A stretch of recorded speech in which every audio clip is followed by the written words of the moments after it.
अस्सलाम वालेकुम and welcome to the ultimate MERN stack mastery course solution number 5। आज की इस वीडियो में हम इस ultimate MERN stack mastery course के चैलेंज नंबर 5 का सोल्यूशन देखेंगे। तो जल्दी से हम अपने कंप्यूटर की स्क्रीन पर आते हैं और ये हमारे पास हमारा चैलेंज था जो कि था गैलरी सेक्शन। तो मैंने आपको ये गैलरी बनाने का चैलेंज दिया था चैलेंज नंबर 5 में। तो जिन लोगों ने तो बना लिया है बहुत अच्छी बात है, और जिनसे नहीं भी बनी लेकिन उनने एटलीस्ट प्रैक्टिस की है तो वो भी बहुत अच्छी बात है। तो आज हम इस लेक्चर में, इस वीडियो में ये सीखेंगे किस तरह से हम इस तरह की गैलरी डिज़ाइन कर सकते हैं CSS ग्रिड सिस्टम का यूज़ करके। तो जल्दी से शुरू करते हैं। तो अपने फ़ोल्डर का अगर मैं स्ट्रक्चर दिखाऊं तो ये मेरा फ़ोल्डर स्ट्रक्चर है। यहाँ पे मेरे पास index.html की फ़ाइल है, style.css की फ़ाइल है और ये कुछ इमेजेस हैं। तो आप किसी कोई भी इमेजेस यूज़ कर सकते हैं, इसमें कोई इशू नहीं है सच। तो हम अब इसको स्टार्ट करते हैं। तो स्टार्ट करने के लिए मैं यहाँ पे सबसे पहले ग्रिड कंटेनर का यूज़ करूँगा और उस ग्रिड कंटेनर के अंदर आके मुझे चाहिए 1 2 3 4 5 6 7 8 9 10। तो मुझे इसके अंदर चाहिए 10 आइटम्स, 10 इमेजेस। तो उसके लिए मैं 10 आइटम्स बना लूँगा। तो मैं यहाँ पे आइटम इस तरह करके आगे मल्टीप्लाई बाय 10 करूँगा। तो ये मेरे पास 10 आइटम्स बन चुकी हैं। ओके, तो ये हमारे पास 10 आइटम्स आ चुकी हैं। यहाँ से मैं इसको अपने लाइव सर्वर में ओपन कर लेता हूँ और हम देख लेते हैं ये भी किस तरह से डिस्प्ले हो रहा है। अभी ये एम्प्टी ही हमारे पास शो होगा। तो हम जरा देखते हैं ये लाइव सर्वर पे अभी ओपन नहीं। ओके, ये ओपन हो चुका है हमारा लाइव सर्वर पे। तो हम अब इसके अंदर इमेज टैग का यूज़ करेंगे। तो इस तरह से मैंने इसको सिलेक्ट किया, इसमें इमेज यूज़ की और यहाँ पे अब हमें इमेजेस चाहिए। तो इमेजेस के लिए मैं यहाँ पे मुझे फर्स्ट नंबर पे चाहिए ये इमेज। तो मैं यहाँ से देख लेता हूँ, मैं ना अपने फ़ोल्डर में जाऊँगा ताकि मैं वहाँ से देख सकूँ, या मैं ऐसे भी कर सकता हूँ इस तरह से यहाँ पे क्लिक करके। ये 1.jpg इमेज जो है मुझे सबसे पहले चाहिए। तो मैं यहाँ पे इस तरह करके 1.jpg को सिलेक्ट कर लूँगा। उसके बाद जो हमारी दूसरे नंबर पे है ये येलो कार्ड वाली इमेज है, तो इसको हम यहाँ से ऐसे फाइंड कर सकते हैं। तो ये 6.jpg, तो यहाँ पे मैं 6 वाली को सिलेक्ट कर लूँगा। तो मैं ना जल्दी से अपनी इमेजेस को कंप्लीट कर लेता हूँ फिर आता हूँ ताकि टाइम हमारा वेस्ट ना हो। तो यहाँ पे मैंने अपनी इमेजेस को यूज़ कर लिया है और अब हमारा वेब पेज कुछ इस तरह से आ रहा है हमारे पास। तो ओके, परफेक्ट। तो अभी हम इसको ठीक कर लेंगे, कोई इशू नहीं है। तो अभी ये स्क्रॉल भी आ रहा है। तो क्योंकि हमने कोई भी विड्थ और हाइट नहीं दी हुई किसी भी इमेज को, इस वजह से हर चीज़ें डिस्टर्ब हो रही हैं। तो हम अपनी CSS में आ जाते हैं। यहाँ पे यूनिवर्सल सिलेक्टर का यूज़ करेंगे, मार्जिन 0, पैडिंग 0 और बॉक्स साइजिंग को हम बॉर्डर बॉक्स कर लेंगे। तो इन चीज़ों को लिखने का बार बार मकसद ये होता है ताकि आपको ये चीज़ें याद हो जाए। आपने कोई भी प्रोजेक्ट बनाना है, आपने ये चीज़ें यूज़ करनी है। तो मार्जिन 0 से क्या होगा कि जो भी एलिमेंट्स को बाय डिफ़ॉल्ट मार्जिन आता है वो ख़त्म हो जाएगा। पैडिंग से भी जो बाय डिफ़ॉल्ट पैडिंग है वो ख़त्म हो जाएगी। और बॉक्स साइजिंग से आपके एलिमेंट्स बहुत ज़्यादा रिस्पॉन्सिव रहेंगे। मीन्स कि अगर आपने एक दफ़ा उसको डिज़ाइन बनाया है और बाद में आपने उसमें कोई थोड़ी बहुत चेंजिंग करनी है, उसकी पैडिंग को, उसके मार्जिन को एडजस्ट करना है, तो वो जो अपनी या उसके बॉर्डर को एडजस्ट करना है, जितनी भी उसकी विड्थ और हाइट आपने दी होगी वो उसी में रहेगा। वो अपनी विड्थ और हाइट को चेंज नहीं करेगा। उसकी पैडिंग को आप बढ़ाएं, कम करें, बॉर्डर को ज़्यादा बोल्ड करें, थिन करें, वो अपनी पोजीशन को नहीं छोड़ेगा जहाँ पे वो ऐसे काम करेगा जैसे वो एक जगह फिक्स हुआ हुआ है। तो अगर आपने इसको डिटेल में सीखना है तो मैं ऊपर आई बटन में इसका लिंक भी दे दूंगा, आप वहाँ से जाके इसकी वीडियो को चेक कर सकते हैं। बॉक्स मॉडल की वीडियो में मैंने इसको बहुत ही ज़्यादा डिटेल में आपको समझाया हुआ है। तो अब हम चलते हैं, यहाँ पे हम अपने फॉन्ट साइज़ को यूज़ करते हैं, HTML को यूज़ करेंगे और यहाँ पे फॉन्ट साइज़ को यूज़ करेंगे। इसको मैं 10 पिक्सल कर दूँगा। तो अब मैं यहाँ पे आता हूँ, यहाँ पे आके मैं यूज़ करता हूँ ग्रिड कंटेनर। ग्रिड कंटेनर ये मैंने जो यहाँ पे दिया हुआ है, तो इसका मैं डिस्प्ले कर दूँगा ग्रिड। तो ग्रिड करने के बाद अभी आप देखिए इसमें कोई ऐसा चेंजेस नहीं आए हैं। तो ये अभी भी स्क्रॉल आ रहा है। ओके, नो प्रॉब्लम, हम इसको फिक्स कर लेंगे। तो अब हम देखते हैं 1 2 3। तो यहाँ तो हमारी 3 इमेजेस आ रही हैं। ओके, सेकंड लाइन में देखते हैं, ये एक इमेज आ रही है जी, दूसरी, ये तीसरी, और ये यहाँ पे अगर आप देखें तो यहाँ पे ये इमेज दो की स्पेस ले रही है। मीन्स के एक इमेज ये है और एक इमेज ये है, तो ये दो इमेजेस आप यहाँ से इतने हिस्से की दो इमेजेस काउंटर करें कि यहाँ पे दो इमेजेस आएंगी, और एक तीसरी, चौथी, पांचवी। तो इससे हमें पता चलता है कि हमें 5 कॉलम चाहिए इसमें। और रोज़ की अगर हम बात करें तो ये एक रो, ये दूसरी रो और ये तीसरी रो, तो हमें 3 रोज़ चाहिए।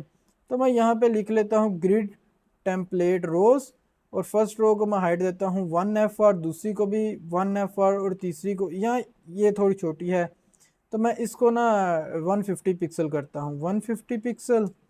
दूसरी को मैं करता हूँ हमारे पास यहाँ पे, इसको मैं 200 पिक्सल करता हूँ, और थर्ड को मैं 400 पिक्सल करता हूँ। तो देख लेते हैं हमारा अभी ये किस तरह से डिस्प्ले हो रहा है। तो अभी ये हमारा कुछ इस तरह से आ रहा है, चीज़ें थोड़ी थोड़ी डिस्टर्ब हो रही हैं, लेकिन अभी आपने बिल्कुल भी परेशान नहीं होना, हम इसको ठीक कर लेंगे सारा। तो यहाँ पे मैं 1 REM पैडिंग का यूज़ करता हूँ ताकि इसके चारों साइड से थोड़ी सी स्पेस आ जाए। और इसके बाद मैं यहाँ पे यूज़ करता हूँ ग्रिड टेम्पलेट कॉलम्स का। तो हमें कॉलम कितने चाहिए यहाँ पे, 1 2 3 4 5। तो मैं यहाँ पे रिपीट प्रॉपर्टी का यूज़ करूँगा, क्योंकि हमारे जितने भी कॉलम्स हैं ये इक्वल हैं, ये कॉलम्स इक्वल हैं, इनमें कोई भी कॉलम बड़ा छोटा नहीं है। तो मैं यहाँ पे करूँगा 5। 5 क्या है, 5 टाइम्स, कि 5 टाइम्स ये चीज़ रिपीट हो। क्या रिपीट हो, 1 FR। 1 FR का क्या मतलब होगा यहाँ पे, कि ये इक्वली उसको डिवाइड कर देगा पूरी स्पेस को 5 दफ़ा। तो ये इसने 5 दफ़ा अभी इसको स्पेस को डिवाइड कर दिया है। अभी हमारे पास ये चीज़ डिस्प्ले नहीं हो रही, तो कोई इशू नहीं है।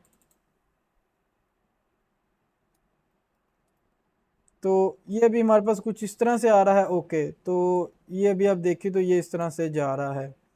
तो अब मैं यहाँ पे आता हूँ, और इसमें जो हमारी इमेज है, इमेज को मुझे विड्थ और हाइट देनी है। तो यहाँ पे मैं आता हूँ आइटम पे, आइटम में आके मैं सॉरी यहाँ पे इस तरह नहीं, इस तरह इमेज, और इमेज टैग की मैं विड्थ 100%, हाइट भी 100% कर दूंगा। तो ये देखिए, जब मैंने उसकी विड्थ और हाइट को 100% किया तो ये अभी क्या हुआ, ये अभी किस तरह से आने लग पड़ा है। और अगर हम स्क्रॉल की बात करें तो वो भी ऑलमोस्ट ख़त्म हो चुका है। तो ऐसा क्यों हो रहा था हमारे पास पहले, वो ऐसा इसलिए हो रहा था कि हमारी विड्थ और हाइट नहीं थी लगी हुई हमारी इमेज को, और हमारी इमेजेस ओवरफ्लो कर रही थी अपने, जो उनके पास जगह थी उससे बाहर जा रही थी। तो अभी जब मैंने इसको इमेज को विड्थ और हाइट दी है तो ये अपनी पोजीशंस में आने लग पड़ा है। अब यहाँ पे हमने सबसे पहले देखना है हमारी फर्स्ट रो को। तो फर्स्ट रो में जगह ज़्यादा है, तो मैं इसको भी जगह ज़्यादा देता हूँ। यहाँ पे इसको मैं ये करता हूँ 180 पिक्सल करता हूँ। तो ये अभी 180 पिक्सल पे थोड़ी सी ठीक है। अच्छा, एक चीज़ आप देखिए, अगर आपने नोट की है कि यहाँ पे मैंने 3 रोज़ डिफ़ाइन की हैं, लेकिन यहाँ पे 2 रोज़ आ रही हैं। क्यों? क्योंकि हमारे पास इमेजेस कम हैं। तो आप बोलेंगे यार इमेजेस तो हमने यहाँ भी यही यूज़ की हैं, यहाँ भी यही यूज़ की हैं, लेकिन हमने कॉलम में अगर देखें तो मैंने कॉलम में डिफाइन किया है रिपीट करो 5 टाइम्स, मतलब के आइटम को 5 दफ़ा रिपीट करो, एक रो में 5 कॉलम आए और पांचों इक्वल हों। तो 5 कॉलम इसमें आ गए, 5 इसमें आ गए, इमेजेस तो ख़त्म होगी ना। अब हमने इसको और प्रॉपर्टीज, सेपरेट प्रॉपर्टीज जो हम इसकी ग्रिड की आइटम्स पर यूज़ करेंगे, उनका यूज़ करके इनको ज़्यादा स्पेस देनी है, इनके कॉलम्स बढ़ाने हैं, और जिससे हमारी तीसरी रो में भी इमेजेस आएंगी। तो वो हमने किस तरह से करना है हम देख लेते हैं। पहले हम इसकी रो की हाइट को एडजस्ट कर लें। तो यहाँ से इसकी हाइट ऑलमोस्ट ठीक हो गई है। अब मुझे दूसरी रो पे मैं आता हूँ। दूसरी रो की हाइट ज़्यादा होनी चाहिए। यहाँ पे 200 पिक्सल आ रही है, मैं इसको 250 पिक्सल करता हूँ। तो अब ये ऑलमोस्ट ठीक है। ओके, तो हाँ ये अब ठीक है। तो अब थर्ड रो की बात करें अगर, तो थर्ड रो की हाइट और ज़्यादा है, तो वो 400 पिक्सल लगी हुई है, वो ऑटो में उसको बाद में हम एडजस्ट करेंगे, क्योंकि अभी हम थर्ड रो पे गए नहीं हैं। तो यहाँ पे आते हैं और यहाँ पे मैं कुछ प्रॉपर्टीज़ देना कुछ क्लासेस का यूज़ करूँगा। तो मैं हर एक में ना एक सेपरेट क्लास भी दूंगा, आइटम डैश वन। तो यहाँ पे मैं इसको 2 3 4 5 6 7 8 9 और 10 कर लेता हूँ।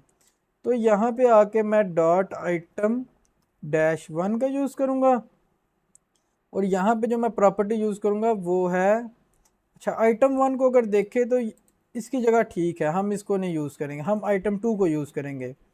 तो आइटम टू को मैं यहाँ पे आके, अब मैंने करना क्या है, इसको यहाँ से स्टार्ट हो रही है यहाँ पे एंड करना है, और ये यहाँ पे स्टार्ट करके यहाँ पे एंड करना है।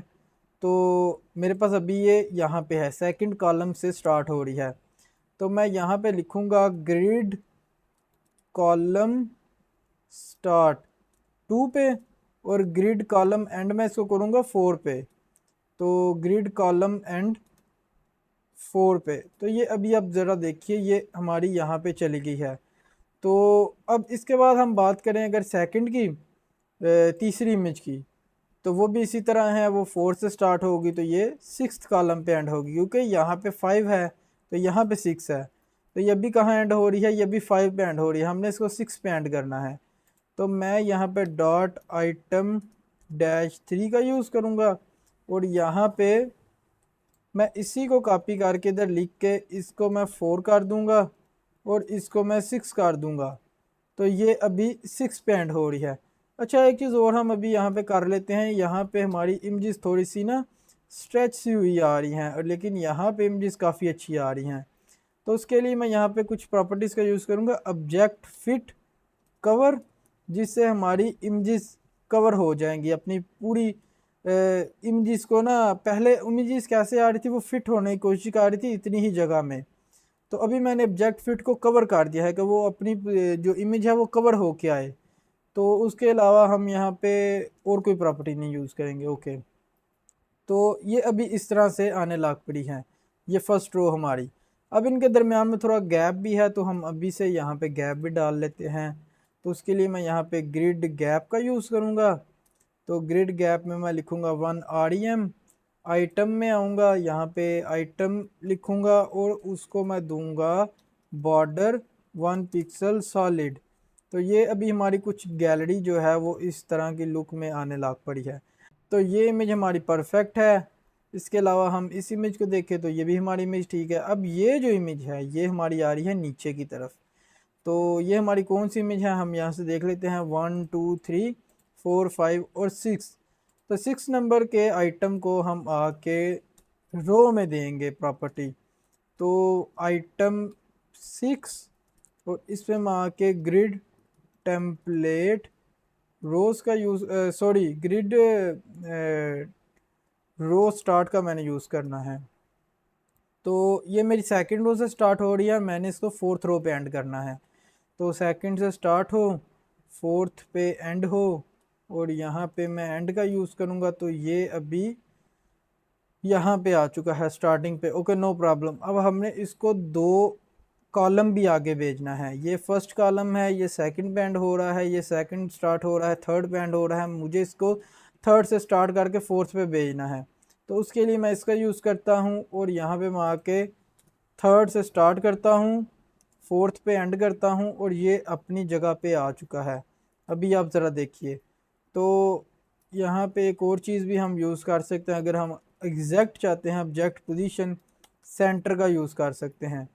तो ये अभी कुछ इस तरह से आ रहा है, मैं इसको ऑब्जेक्ट पोजीशन राइट करता हूँ अगर, तो ओके। तो ये अभी हमारा ये जो इमेज है ये इसके जैसी अभी आने लग पड़ी है। तो मैंने यहाँ पे क्या किया है, मैंने यहाँ पे ऑब्जेक्ट पोजीशन को राइट किया है। तो वैसे इतना इशू है नहीं, हमारा काम है लेआउट बनाना। मैं इसको सेंटर में रखूँगा ताकि मुझे ये नज़र आए, ये इमेज एटलीस्ट नज़र आए। तो इसके अलावा अगर इस इमेज की बात करें तो ये भी फुल 2 कॉलम जितनी विड्थ ले रहा है। तो इसको भी मैं आकर टारगेट करूँगा, ये हमारी आइटम 7 है, आइटम नंबर 7।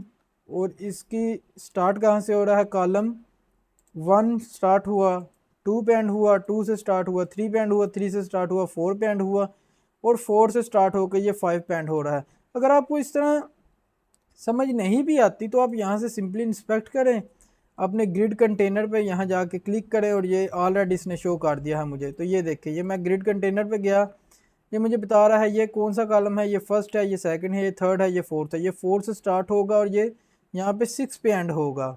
तो मैंने इसको 6 पे एंड करना है। ये यहाँ पे 6 है, ये अभी यहाँ पे नज़र नहीं आ रहा, मुझे यहाँ पे थोड़ा जूम करना पड़ेगा। ये देखिए, इसके नीचे ये 6 आ चुका है, ये इसके पीछे आ रहा है -4 के। तो इस तरह से भी आप इसको आइडेंटिफाई कर सकते हैं।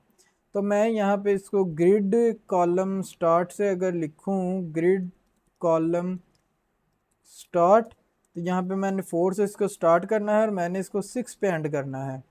तो यहाँ पे मैं इसको 6 पे एंड कर दूंगा। तो ये अभी हमारा 6 नंबर पे एंड हो चुका है। इसके अलावा अगर इस इमेज की बात करें, ये जो है ये हमारी आइटम नंबर 8 है।